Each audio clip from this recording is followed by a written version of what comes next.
Thando! Thando did not mind dogs.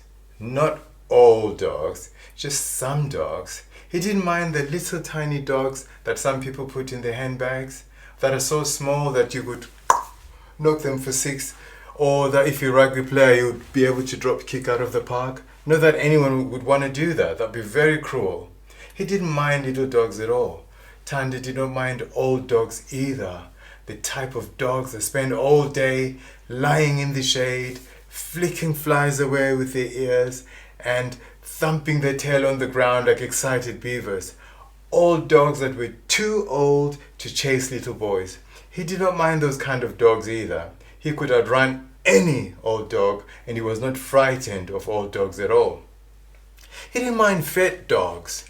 Fat chubby dogs whose owners had overfed them and whose bellies were so big that they dragged on the ground and made it difficult for the dogs to run. He didn't mind those kind of dogs at all. In fact, those were the kind of dogs he was least worried about. These dogs could only run for a few steps before plopping on the ground, panting with their tongue sticking out. He quite fancied his chances against those type of dogs. There were some dogs that Thando did not like. He did not like the pit bull terrier at number 38.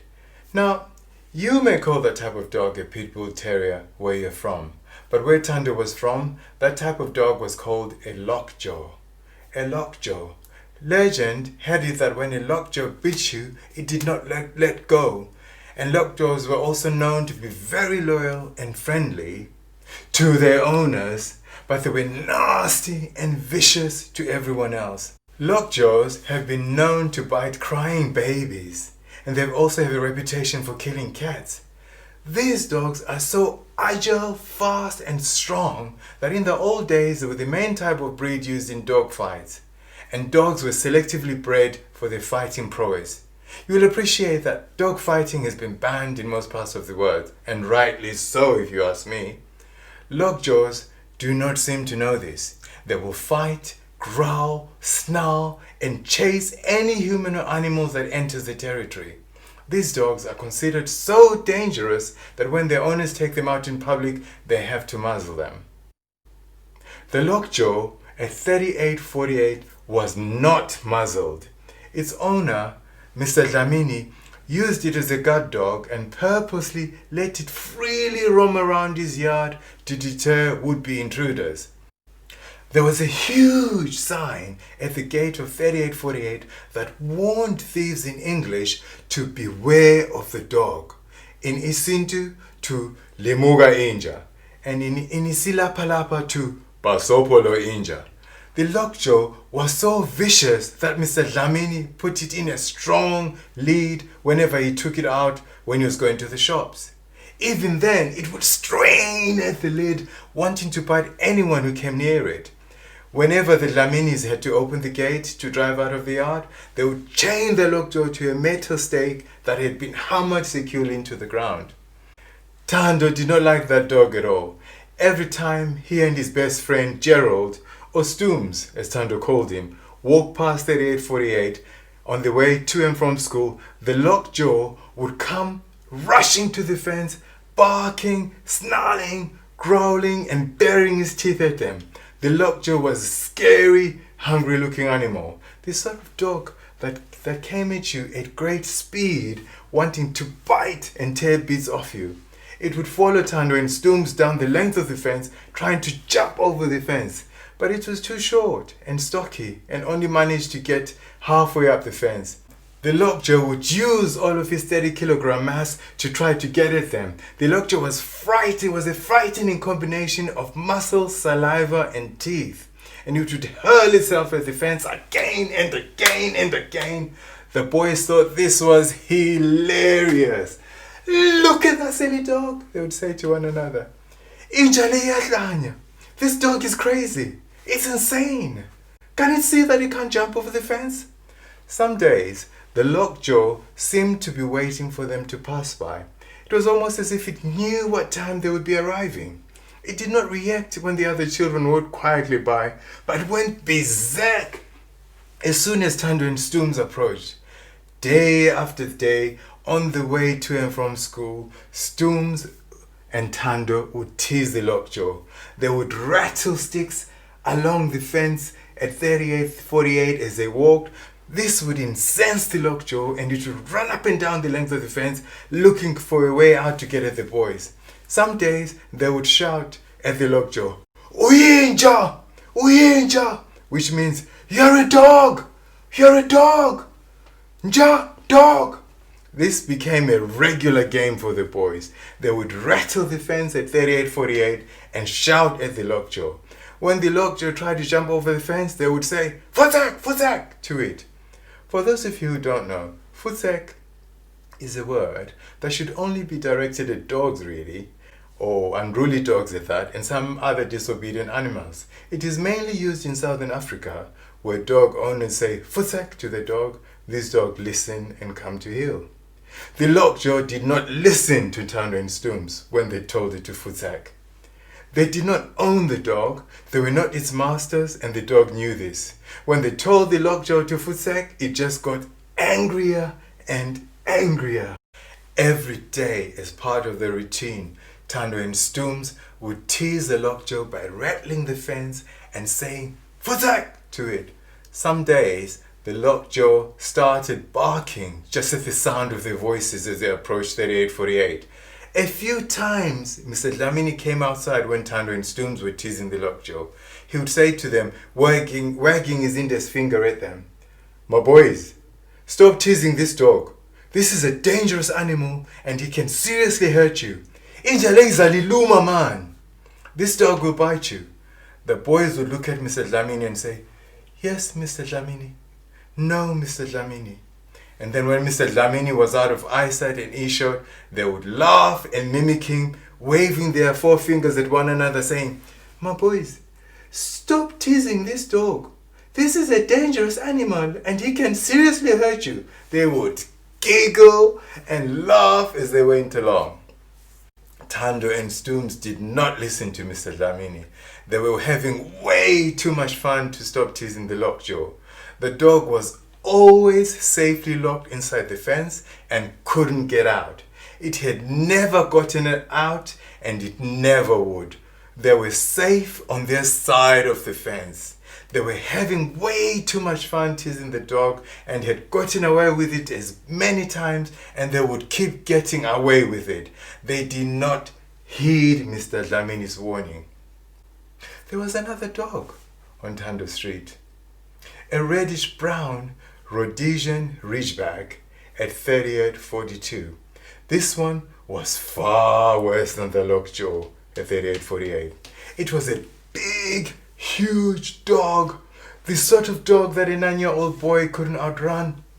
The Ridgeback could easily jump over the fence and hedge at 3842, but thankfully its owners kept it on a long leash that ended just short of the hedge.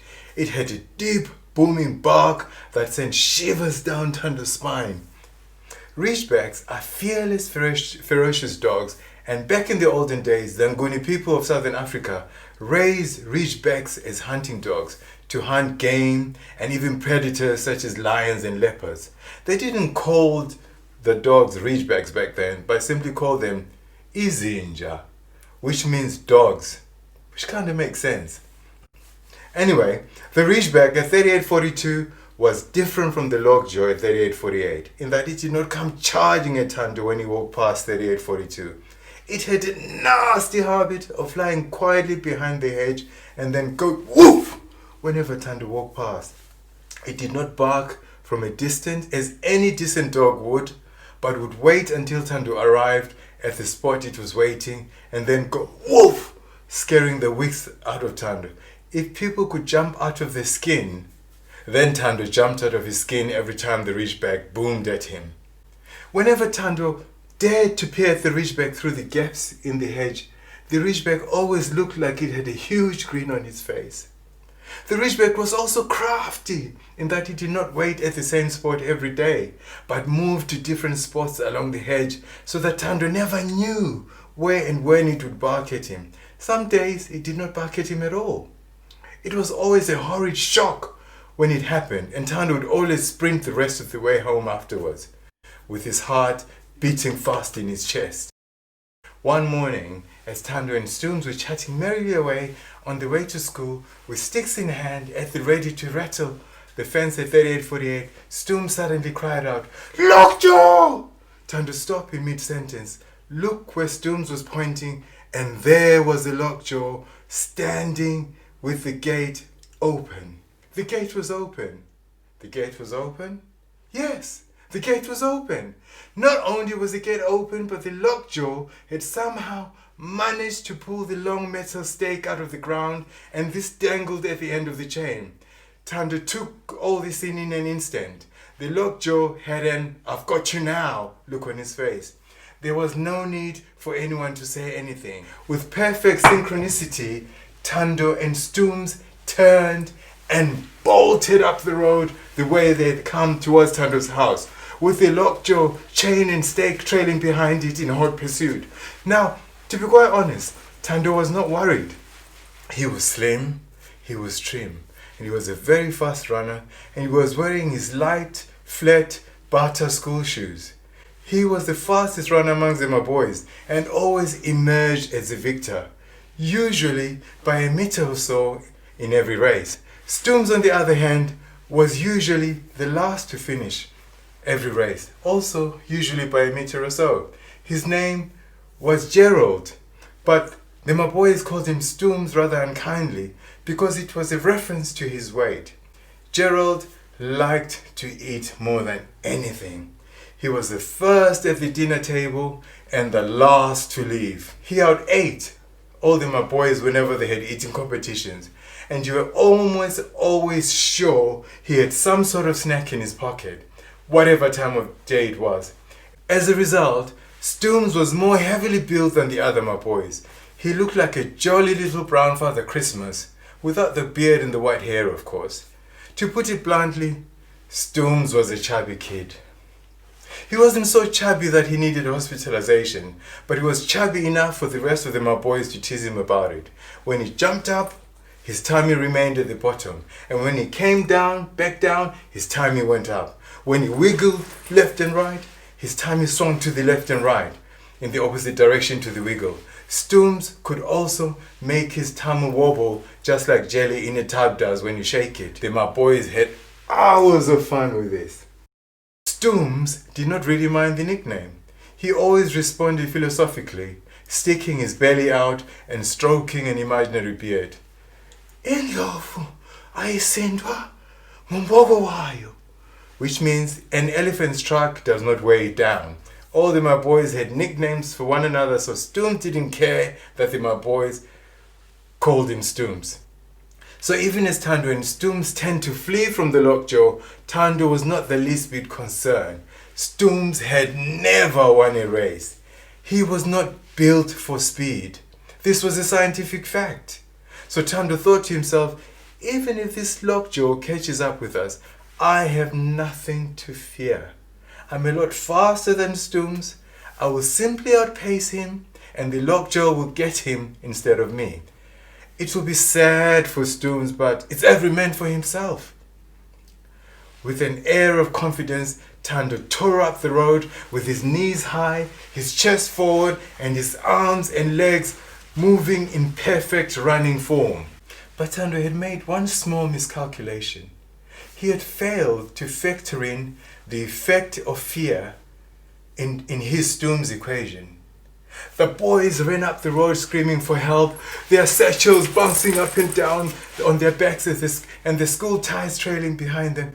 Thando maintained pole position, with Stumbz thundering at full pelt and breathily heaving behind him. But then, to Thando's surprise, out of the corner of his eye, he caught sight of Stumbz just behind his left shoulder. This was too close for comfort, so he quickened the pace. He had never run so fast before. His toes barely touched the ground and his arms pumped up and down. This was life or death situation, and he was too young to die. Amazingly, Stumbz also quickened the pace and remained just behind Thando's shoulder. "Ah!" Thando cried out loud. Astonishingly, Stumbz was now at his side, matching him stride for stride. but puffing away like a steam train and his arms flailing like a windmill. Thando could hear the lockjaw just behind him. My Mamo! My Mamo! Help! Help! He shouted. At this point, Stumbz accelerated a bit more and was now a stride ahead of Thando. Help! Help! Inja! Inja! Dog! Dog! Thando shouted. Stumbz was now a meter or so ahead of Thando. Thando came to the shocking realization that the lockjaw would get him first rather than Stumbz. Forgetting his perfect form, he clawed at the air to try and run faster, to no avail. Stumbz remained ahead of him.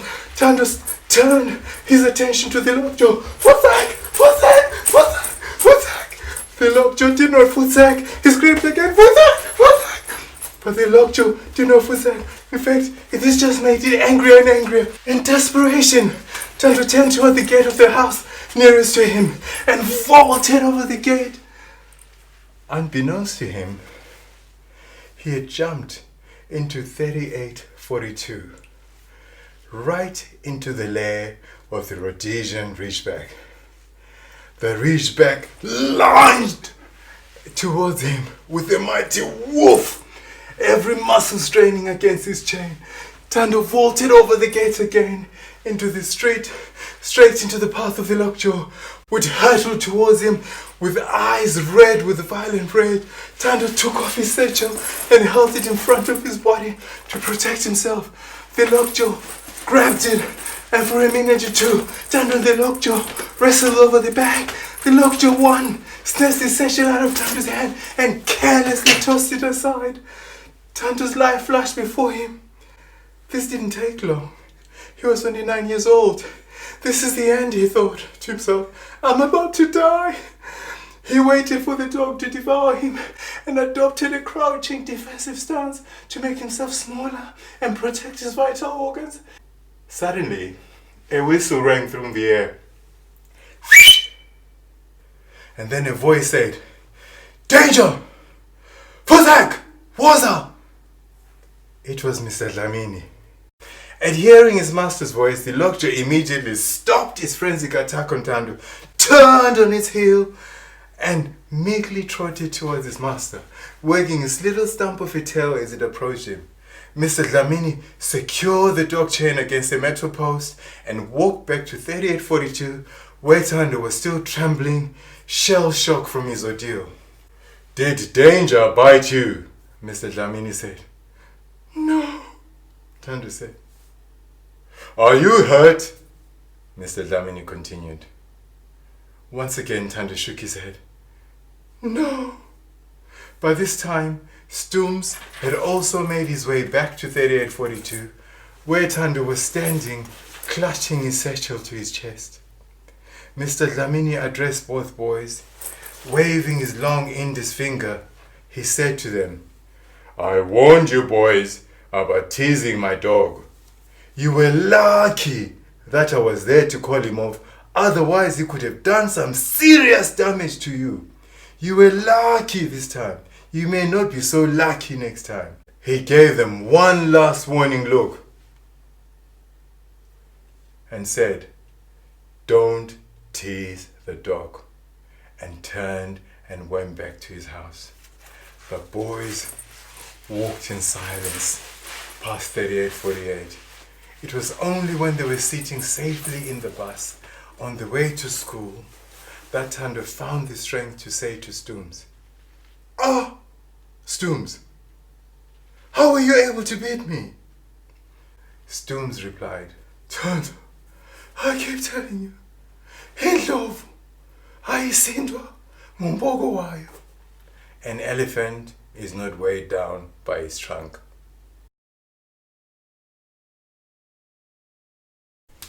The Bible that Christians read tells us of a God who lived in heaven, which is in a galaxy far away from Earth, and heaven is his capital city. This same God created many angels, and one of those angels was Lucifer, who became Satan the devil. Now, this same God created the world and placed a man named Adam and a woman named Eve in a garden that he named Eden. This was a beautiful paradise garden. And they were there doing their thing and living and enjoying one another and all the animals and all the creatures that God had created. Now, while all this was going on, up in heaven, Satan mysteriously and nobody quite understands, became jealous of God, and he wanted to become like God. Now, Satan was a created angel, remember, so he wanted to become like the creator. So God explained to him that, listen, I'm the creator, I made you, you and I are not equal. But Satan wasn't having this. He went around heaven telling lies to all the angels, saying, God is unfair, why is he doing all this? Oh, God is so unfair, and things are not good. So in the end, God pulled him aside and said, listen, you got to stop this because this is not good. But it turned out that about a third of the angels in heaven were won over to Satan's side. When he carried on with his rebellion, God had no choice but to just get rid of him out of heaven. He didn't quite drop kick him out of heaven, but he threw him out of heaven. The Bible says Satan fell down like lightning into the earth. Now when he came to the earth, he headed straight to the Garden of Eden where Adam and Eve were, and somehow got into the body of a snake, or changed himself into a snake, and went to the one place where God had said Eve and Adam should not go and eat of. There was a tree in the middle of the garden, and Satan tricked Eve into eating that fruit. And when Adam came and saw that Eve had eaten the fruit, he ate the fruit too. Now God had said to Adam and Eve, don't eat the fruit, and he had done that as a test of their love for him. He wanted them to obey him out of love, rather than being scared or God's going to do something. So he put that test in there, and Adam and Eve disobeyed God. Now this act of Adam and Eve disobeying God and acting contrary or against what God had said is what the Bible calls sin. So sin is doing something that God has said to you, don't do. Okay, in the story that I've just told, I'm just going to give you a key how to understand this story. Thando represents you and me, and the LockJaw and the Ridgeback, the dogs, represent sin. I want to share some points about sin that we learned from this story. And the first point that I want to share is that there was a warning on the gate to 3848 that said in 3 languages, beware of the dog, Limuga Inja, and Basopolo Inja. Funnily enough, Thando and Stumbz could understand all 3 languages, and there was nothing wrong with their eyesight. The warning was in plain sight. Thando and Stumbz had perfectly good eyesight, and every day on the way to school and back from school they would read that warning, but they chose to ignore it. It was there in bold handwriting, but they chose to ignore it. They thought they could tease the LockJaw and get away with teasing the LockJaw because they had gotten away with teasing the LockJaw many times in the past. They were having way too much fun to stop. Now, you may not know this, but the Bible has several warnings about the dangers of sin. The Bible has been translated into many languages, maybe even into your language, but many people choose either not to read the Bible or to ignore the warnings about sin in the Bible. Just like Thando and Stumbz, they are just having way too much fun with sin to stop doing what they're doing. Nothing bad has happened to them, and they think nothing ever will. Mr. Dlamini was aware of how dangerous the LockJaw was and told Thando and Stumbz to stop teasing the dog. The boys ignored Mr. Dlamini and made fun of him, treating him like he was a clown or some other source of entertainment or hilarity. In the same way, God is aware how dangerous sin is and warns us in the Bible not to separate ourselves from Him and expose ourselves to sin. The whole Bible is about how God wants to get back together with us and eventually get rid of sin. However, many people laugh away the warnings in the Bible, and when Christians share with them about the Bible, they make fun of the Christians, and the warnings from the Bible are treated as if they are jokes and nonsense. But you know what? Making fun of the Bible does not necessarily mean that the warnings in the Bible are not true. The second point I want to share from this story is that Thando and Stumbz believe that the LockJaw would always remain safely behind a fence and a gate. I mean, they tease the LockJaw many times. I mean, they sincerely believe this because every time they walk past number 3848, the LockJaw was safely behind a fence and a gate. However, just because they sincerely believe this did not mean that what they believe would always be true. Getting away with teasing the LockJaw a few times in the past was not a guarantee that they would get away with it in future. Likewise, many people have been getting away with sin, or one sin or another, for many years. They know that God is not happy with what they're doing, but they continue doing the same thing over and over, that same thing that they know makes God unhappy, even because they just want to enjoy the sin, even if it's just for a little while. Some of them even think, you know what, I'm going to change, but not just yet. Let me just enjoy the sin.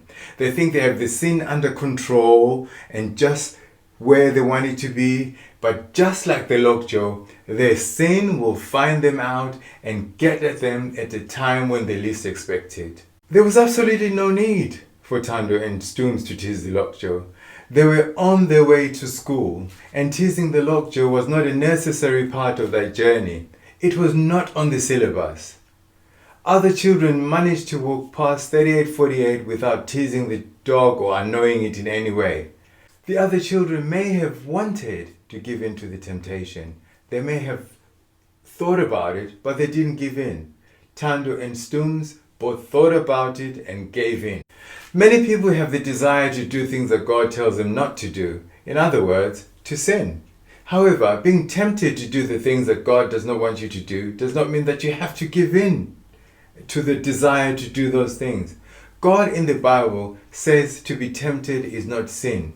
Sin happens when you give in to the desire to do the things God has said not to do.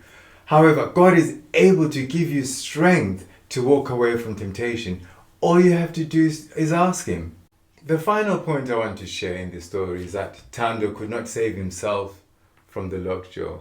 It's true that he was slim and he was trim, but he was not slim or trim enough to run away from the LockJaw.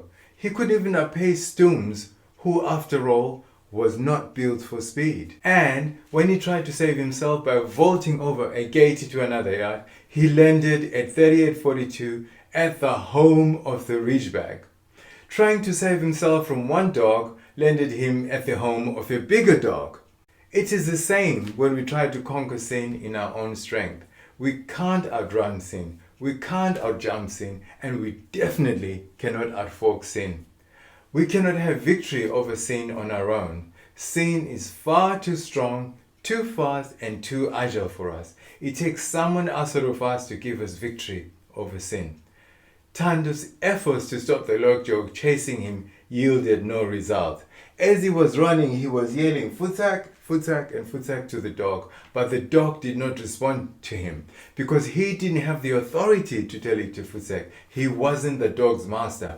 However, Mr. Dlamini only had to whistle and say Futsak once and say Woza, and the dog turned around and went to Mr. Dlamini. What made the difference? Mr. Dlamini, as the dog's owner, had authority over the dog.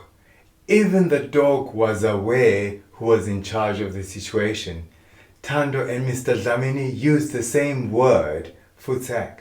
There was no power in that word when it came out of Thando's mouth. But when the word came out of Mr. Dlamini's mouth, it had power. And it had the power to turn that dog around and to stop the dog in his frenzied attack of Thando. Similarly, God has authority over any sin that may trouble you or that may tempt you. Because God, as creator of human beings and of the universe, and as the God of heaven, came down onto this very earth and lived a perfect life and died so that we don't have to die and be overcome by sin. God has made provision for you to live a sinless life. All He asks of you is that you surrender your life to Him, and He will gladly accept you. Won't you give Him a chance today?